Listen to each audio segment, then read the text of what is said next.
It's been a whole year now since I've made my last Pumpkin Night video, and since then, we've gotten a couple of new chapters that we really need to talk about. Pumpkin Night is about a girl named Naoko who was terribly bullied in middle school and later escaped a mental asylum to get revenge on the people who tormented her, taking on the name Pumpkin Night. She eventually succeeded in her revenge and then died, while also turning her crush, Kazuya, into the new Pumpkin Night.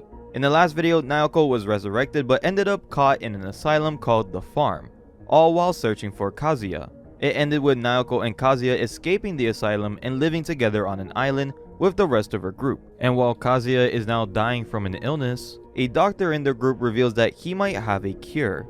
Honestly, I really think this series could have just ended when Naoko died, but without further ado, let's go and see how they decided to continue this series. The Dr. Higa is about to tell the detective Matsui about the cure, but Matsui's partner calls them in with urgent news. They walk inside and see the broadcast. Confidential documents detailing the human experiments from the farm have been leaked. Riots and protests erupt around the world as Matsui and the group celebrate. Higa hopes more documents will be leaked, because he believes that the government is trying to create a society of submissive, controlled people. The group stops worrying and enjoys dinner with everyone else.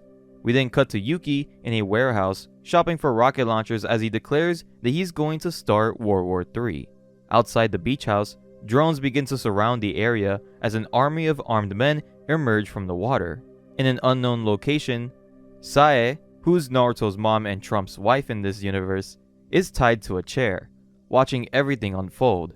Next to her is the CEO of the farm, who is making her watch as they raid Naoko's home. The CEO explains that due to the leaks, the company's stock and reputation have plummeted.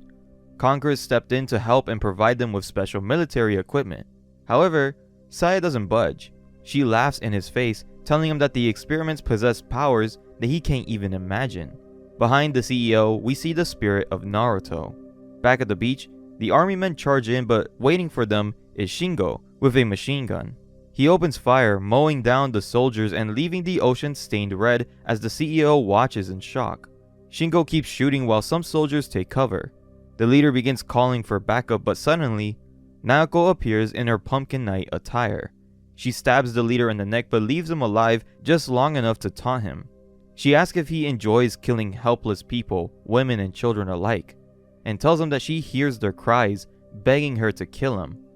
As more soldiers attempt to attack Naoko, Higa, positioned on the roof, begins shooting at them.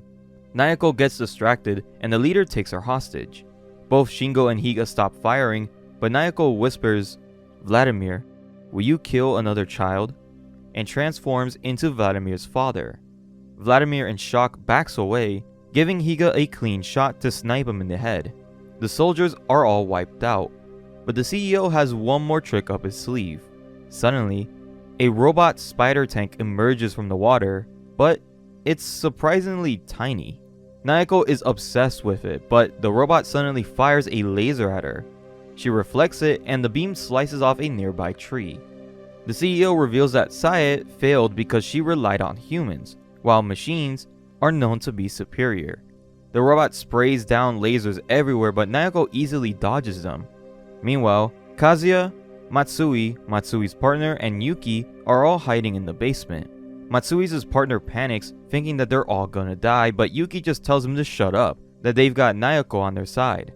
Naoko rips off her clothes and Shingo sprays the robot with gunfire, destroying it. The team celebrates and Yuki reveals that he hacked into one of the drones and recorded the entire event. Back with Sae, she believes that it's all over, but the CEO, whose name we learn is Larry, starts smiling while watching Naoko. An assistant rushes in reporting that the company's system has been hacked. The security was shut off too easily, meaning someone inside the company must have leaked the code. Apparently, one of Naoko's fans is a company employee. The group wants to stop the broadcast, but Larry says that this is perfect. Naoko is now exposed. He orders them to activate Plan B.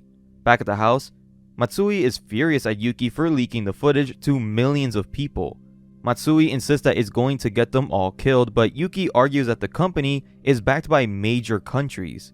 Their only hope is to grow Naoko's fame to gain more allies. Also, Yuki made 2 billion yen from this livestream alone. Larry allows the broadcast to continue, claiming that Naoko's fans will love to watch this, and Saya starts to look concerned. Naoko's group continues letting her stay in the public eye to gain more support. They talk about how she'll save the world and purify it one day.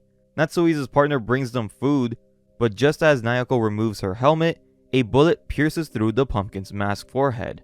She looks up to see Matsui's partner fall to the ground, a hole straight through his eye. An army of spider robots storm out from the water. Larry's plan is to humiliate Naoko by forcing her to run away on stream, hoping that it will make her less popular. But instead, Naoko flips off the drone, puts on her pumpkin mask, and then gets ready to fight. Kazuya urges her to run away, but Matsui yells for her to destroy them all. Naoko charges in and Kazuya shouts his love for her. All around the world, people are watching the broadcast and cheering her on. She evades the lasers, deflecting them back at the robots, but even though she destroys them, Naoko begins to show some signs of fatigue. Larry begins mocking her, shockingly cheering for her.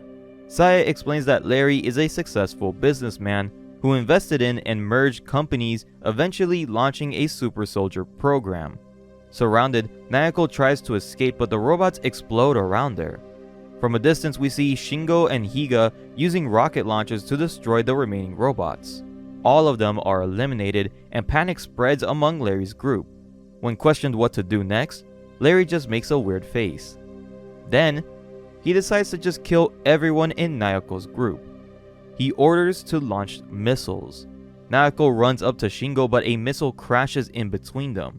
Larry explains to Saya that the drones were used to pinpoint everyone's locations for the missile strike, so now no one can escape. Saya believes that Larry has a chip in his brain that will allow him to invent powerful weapons and come up with amazing plans. Which, as a side note, is so stupid. It's a stupid explanation. They could have just said that he's really smart, or that he's smarter than what he looks to make him a bit more intimidating, but I don't know, I hate this explanation. Naoko wakes up and sees missiles exploding across the beach. In front of her lies Shingo's dismembered head. She screams in anguish as explosions go off around her. In the basement, Kazuya cries out for Naoko, while Yuki finds out that the company is trying to gather every piece of information on Naoko.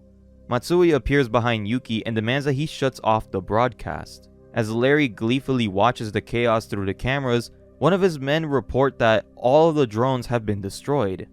Higa finishes off the rest of the drones. With no more drones, Larry orders the house to be blown up. A warship launches a missile, striking the house. Naoko rushes towards it, but more missiles follow. One of the blasts even destroying Higa's leg. She reaches the house just as Larry orders another missile strike. The missile hits, and Naoko just stands there, watching the house and the basement engulfed in flames. Larry says that now Naoko is weak. It's the perfect time to brainwash her.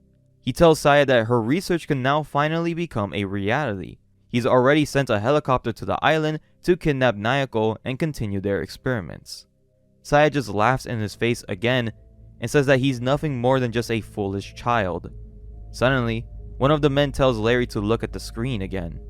Matsui, Yuki, and Kazuya manage to escape the house before it burned down. Kazuya tries to find Naoko, but his leg is super injured. He sees her kneeling in front of the house and screams to her that they're safe, but she doesn't respond. Yuki suspects that she's deaf from all of the explosions going on around her, but we see from an up-close angle that glowing lights can be seen flashing inside Naoko's mask. Yuki tries to run to save her, but Kazuya stops her, saying that he will be the one to save Naoko. Kazuya stands up, walks towards her, as Larry watches the energy radiating from both Kazuya and Naoko. Matsui and Yuki are shocked that Kazuya can walk, especially since Higa has already said that it was medically impossible to fix his leg. Matsui tells Yuki that Kazuya won't live much longer, as we see blood pouring from Kazuya's eyes, nose, and ears. Kazuya reaches Naoko and tells her that he's alive. He removes her mask and he kisses her. Naoko tells him that they're gonna stay together forever. But Kazuya says goodbye and then is suddenly riddled with bullets, his entire body exploding. A helicopter filled with military men fire on Kazuya's corpse as Matsui and Yuki panic.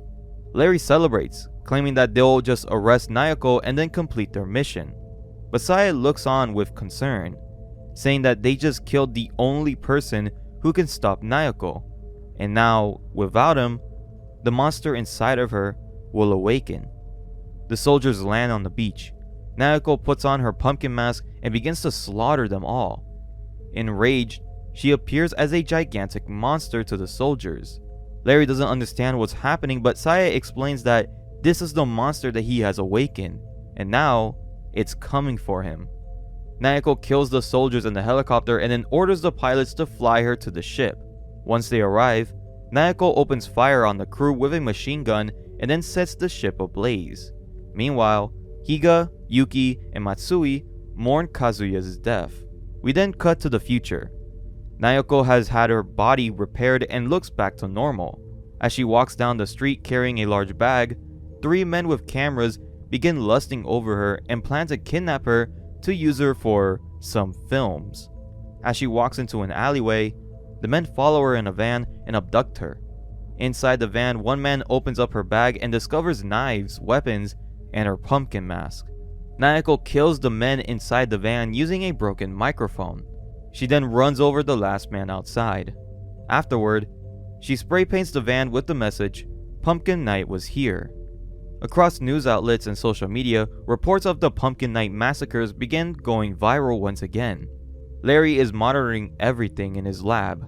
Saya then walks into the room and sees that Larry is terrified of Naoko, but he silences her using a choker that he gave her. Saya explains that this is not the way to control Naoko and that the only way to do it is if she's wearing the same kind of choker. But Larry shockingly reveals that she is already wearing one. Later that night, Saya sneaks into a computer room and looks for surveillance footage of Naoko. She finds a video showing Naoko walking down the street, and she is in fact wearing one of Larry's chokers. Saya tries to investigate further, but the choker around her own neck begins to tighten, slowly choking her. She wedges 2 titanium rulers between the band to give herself some time to download the information. She manages to complete the download, but the choker grows thinner and the rulers snap, and it slices her head off, killing her instantly. Naoko, still wearing her choker, is shown driving to a mansion. As she relaxes, she gets an alert that someone is at her gate. A woman is outside asking for help, but Naoko notices 3 armed men hiding in the bushes. She lets them in. One of the men tries to break into the house, but Naoko opens the door wide open, wearing her full Pumpkin Night attire. She stabs the man in the top of the head, but somehow, he survives. He pushes her back and begins beating her with a pipe until she falls unconscious. The group celebrates, believing that they've just killed Naoko, though they're still concerned about their friend, who now has a knife embedded into his skull. They leave him on the couch and begin exploring the house to find the switch for the gate. The injured man lounges confidently until Naoko suddenly appears and stomps the knife deeper into his skull, driving the blade right through his brain and jaw. Meanwhile, the woman and another man enter Naoko's room, which is filled with photos of her victims and even containing a chair made out of human flesh. Elsewhere, another guy discovers a locked door.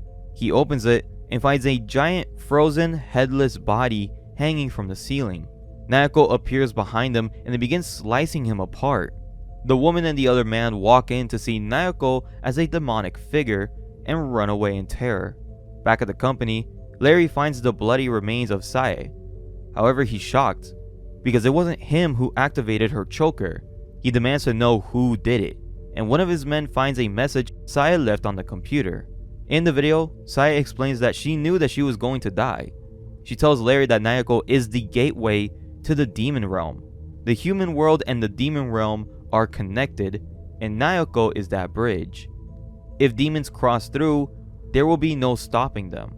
She begs Larry to abandon his plans, but Larry now wants to merge the human and demon worlds. He laughs maniacally, ignoring her warning. Back at the mansion, Naoko runs through the halls searching for the last 2 intruders, unaware that they're hiding in the attic. She then spots them, but miscalculates, shouting that they're behind the window, and charges through it, falling to her death. In the attic, the 2 survivors find shelves filled with different pumpkin masks, and a specific metallic one sitting on a chair connected to several cables. The guy says that they should just leave and call the police, but turns around to see the woman named Kumiko putting on the metallic mask. Kumiko starts laughing, saying, "Hey, it's still me," but the guy just tells her to take it off. However, she says that it's the best feeling that she's ever had. When he tries to force the mask off, she kneels him in the groin. The story ends with Kumiko sitting in the chair, laughing uncontrollably, unaware that that computer system is slowly frying her brain. And now we are caught up with Pumpkin Night. For not reading this series for like a whole year, it's kind of crazy to see that there's not that many chapters out. We've just covered like 30 or 40 something chapters, but the pacing is so slow that this really feels like it could have just fit all into one volume. But I clearly just don't like this series. I believe this series should have just ended after the first part. I don't like all of this supernatural stuff, I don't like this human experiment plot, and I just don't like this series in general.